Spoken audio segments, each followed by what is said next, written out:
medicamento de alto costo biológico, entonces se puede pedir por el tercer criterio del PMO o si no por discapacidad. Ahora vamos a ver. Entonces, medicamentos genéricos, ¿sí? En realidad lo que existe en nuestro país es la obligación de prescripción por nombre genérico. No podemos hablar de medicamentos genéricos así porque es un tema muy complejo. Tiene que haber igualdad de dosis, igualdad de concentración de droga, igualdad de, ¿cómo se llama?, de bioequivalencia, biodisponibilidad y aparte patentes vencidas. Entonces, en realidad lo que hay obligación en nuestro país es de prescribir por nombre genérico. Y hay tres formas de hacer una receta, ¿sí? La primera forma de hacer una receta es, por ejemplo, que el médico ponga la droga, amoxicilina. Entonces uno va a la farmacia y el farmacéutico le dice, mire, tengo esta marca o tengo esta, ¿sí? La segunda forma de hacer una receta es el nombre genérico y la marca, amoxicilina, amoxidal. Entonces, ahí es un derecho del consumidor. El consumidor siempre es una persona física, nunca jurídica, está prohibido por la 24240. Entonces, es un derecho del consumidor, ¿sí?, el que cambiar sustituir un medicamento por otro, ¿sí? En ese caso que tuviera la marca en la receta, si el consumidor lo pide, el farmacéutico le puede decir, bueno, mire, en vez del amoxidal tengo Amixen, no sé, estoy inventando, ¿no? Amixen. Entonces lo firma, lo sella y le da el Amixen. El tercer forma de hacer una receta es la justificación por marca. Entonces va a poner, por ejemplo, amoxicilina, marca amoxidal, justificación por marca, porque con este medicamento no le causa alergia. No sé, firmado y sellado, y entonces ahí la obra social, la prepaga o el Estado tiene que dar solamente esa medicación. Entonces, esto está en el artículo 3 del decreto 987, ¿sí? Justificación por marca. Sí, ¿era esa? Bueno, entonces esto tenés cobertura de salud. En cobertura de salud, en el programa médico obligatorio también tenemos algunas otras cosas. Por ejemplo, en internación. La internación es todo el 100%. Internación ya sea en hospital de día, en sanatorios o clínicas o internaciones domiciliarias.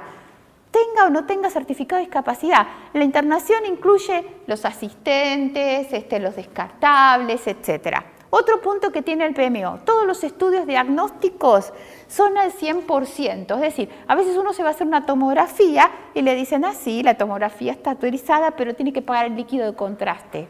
No, está en el programa médico obligatorio, material descartable, el líquido de contraste, todo va al 100%, ¿sí? Acá tenemos límites en lo que es cobertura de rehabilitación o de kinesiología, fonoaudiología, etc. Tenemos generalmente un mínimo de 25 sesiones. Las únicas internaciones que tienen tope en el programa médico obligatorio son en salud mental por 30 días. Pero bueno, este es un tema más complejo que se relaciona con la ley de salud mental y bueno, tiene salida pero por otras normativas. Sí.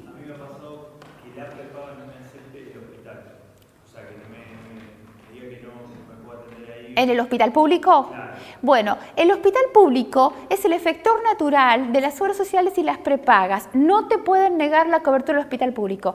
Lo que hace el hospital público, generalmente la mayoría son hospitales públicos de autogestión. ¿Esto qué quiere decir? Que le facturan los servicios cuando la persona tiene obra social o prepaga directamente a la obra social o prepaga. Ahora, si esto no quiere decir, el hospital tiene por principio la gratuidad en la atención, salvo que la persona tenga una cobertura, entonces le factura a la cobertura. ¿Cómo se hace para que el hospital público te dé la gratuidad? A través del servicio social.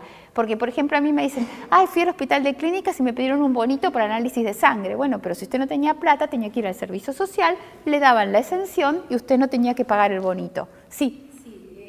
Sobre lo que él está hablando, yo soy la mamá. Bueno. El problema es de que, por ejemplo, la prepaga no le permite que lleve la orden de la doctora con la medicación. Nosotros tenemos que ir al médico. Este es otro tema. Ahora les cuento cómo es. Eso no quiere decir que usted no sea atendido por el hospital público. Uno cuando tiene una obra social, una prepaga, uno tiene que atenderse por los médicos de cartilla. Si uno requiriese un médico fuera de cartilla y es una especialización y la obra social o la prepaga no lo tiene, entonces uno está autorizado por el artículo 39 a obtener la cobertura extra cartilla de ese médico o centro especializado, ¿sí? Pero si no, lamentablemente puede ser que la obra social le exija que lo pase, la receta se la transcriba a algún médico de la obra social. Igualmente usted le dice a su médico del hospital. Preguntábamos si digamos, legalmente tiene que ser así. En realidad, generalmente si tienen sistemas cerrados, esto no quiere decir que usted no se pueda atender en el hospital público. Sí. Perdón que por interrumpir, pero me pasó también con digamos, yo tengo un plan, Sí.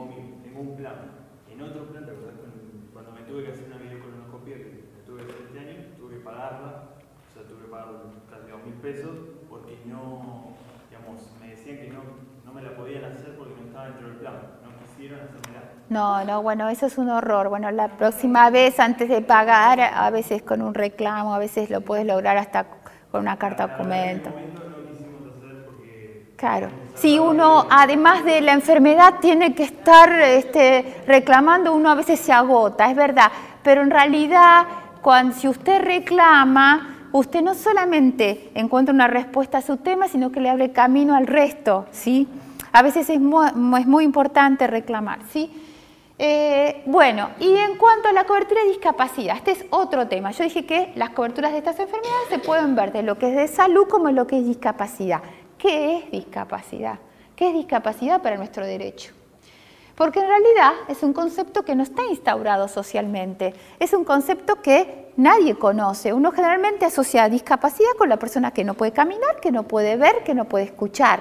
En realidad, discapacidad es un concepto biopsicosocial. Tiene que ver cuando una persona por un problema de salud, ya sea mental, motor, visceral, sensorial, visceral es de órganos, ¿sí?, tiene una desventaja en la integración social. Es decir, para tener discapacidad tengo que tener los dos elementos. No es suficiente tener el problema de salud, sino que este problema de salud me ocasiona una desventaja en la integración social.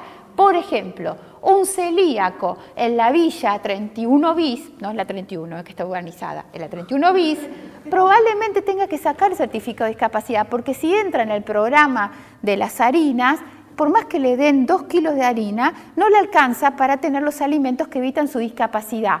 En cambio, un celíaco en clase media, con la nueva ley de celiaquía, probablemente acceda a la cobertura de los medicamentos, de los alimentos especiales y no tenga que sacar el certificado de discapacidad. Entonces, por eso tiene que ver con el problema de salud que me ocasiona una desventaja en la integración social. Por ejemplo, la enfermedad intestinal inflamatoria o inflamatoria intestinal, realmente es una enfermedad que entra en el concepto de discapacidad, porque generalmente las personas que tienen esta enfermedad empiezan a tener problemas laborales, ¿sí?, porque no pueden asistir, a veces no pueden salir de su casa, ¿no?, o empiezan a tener problemas, ¿no?, o sea, de licencias, de etcétera, o sea, no solo el problema está con los medicamentos de alto costo, sino también con problemas que inciden en todo el aspecto social de la persona.